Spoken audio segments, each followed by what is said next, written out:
Welcome and thanks for joining us. My guests today are Scott Sloan, Senior Director of Sales Engineering for U.S. Public Sector at Veritas, and Alex Restrepo, Senior Principal for Solutions Marketing at Veritas. Good to have you both on. And why don't we start at the beginning? Let's describe operational resiliency and what it all entails. Alex, we'll start with you. Sure. So operational resiliency really refers to the concept of any enterprise or organization being ready to execute on its mission. And so we view there's basically three key potential pillars that might impede an organization's ability to execute on business outcomes. Those have to deal with risk, complexity, and the unknown. And so from our perspective, we want to make sure that enterprises and institutions are resilient against the possible risks such as ransomware, complexities that are coming about due to the multi-cloud, hyper-cloud type environments, and lastly, the unknown, certainly things like a current pandemic that's going on as an example of the unknown impacting businesses. Sure, and Scott, the unknowns can be coming from the current crisis that we're in, such as increased malware, phishing attacks, and so forth. Tell us about some of the current threats that you worry about. Yeah, sure, Tom. So, let's start with ransomware.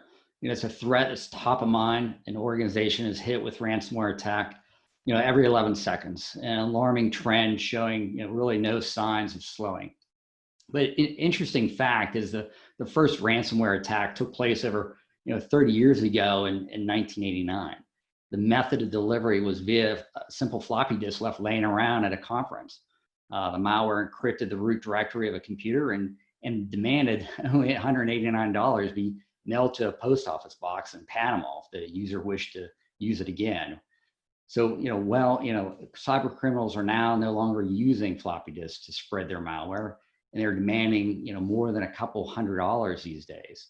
And many times criminals are delivering ransomware through, phishing attacks, as email attachments, malicious URLs, and even now through remote access methods, into an organization. And it's especially concerning that many people working from home due to COVID-19, and in some cases using a bring your own device and accessing their data at the office. So this interconnected nature of IT systems make ransomware particularly destructive, often providing criminals access to the breadth of an organization's data through a single point of entry. Any data that can be accessed will be potentially accessed and altered by ransomware. So today it's often designed to seek and access, backup files to hinder their ability to recover. So Veritas commissioned a study where they pulled federal IT and agency leaders, and 30% reported their agencies can't directly be affected by ransomware. Only 34% said their agency could recover the most critical data within 12 hours of attack. So the costs associated with restoring the system and revenue loss when systems are down often significantly outweigh the ransom demand. For example, a year ago, the city of Baltimore, was hit with a ransomware attack demanding only $76,000, but they decided not to pay. And this decision cost the city at least $18.2 million in a combination of restoration and lost revenues, Tom. All right, and with so many people suddenly mass working in the government, you had a very shift in operations that was simply not the norm beforehand. Now, it may go back to some degree, but I think most people believe that there's going to be a greater degree of teleworking than there might have been as the norm in the past. When you have two factors, one, a change in operating procedure, and recently a sudden change. So how might that affect this whole issue of resiliency and safety as we move forward and get past this, but yet with some of the changes permanently in place? So that's a great question. And I think that, again, we divided this into three categories, and one of them is certainly the unknowns. And I think that squarely falls within that parameter. And from our perspective, all data is fungible to the extent that it can move from one form factor to another, one underlying infrastructure to another. The key here is really understanding, A, what data you have and what level of importance does it have, right? Being able to categorize data appropriately so that you understand what's what. And then secondly, what infrastructure do I have available to place that data on? If I don't have good visibility to my entire infrastructure, it's very difficult for me to pivot and be agile in the face of changes like what we're seeing right now. including potentially the changes afterwards. There may be, of course, a quote unquote return to normal, or there could be new regulations, and you want to be ready for any and all of those. And we think that visibility into your data and into your infrastructure is key to being able to achieve that sort of resiliency.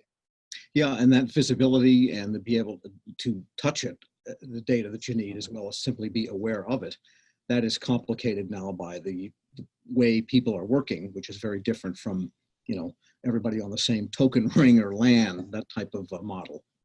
Yeah, absolutely. Today's complexity is only exasperating the problem.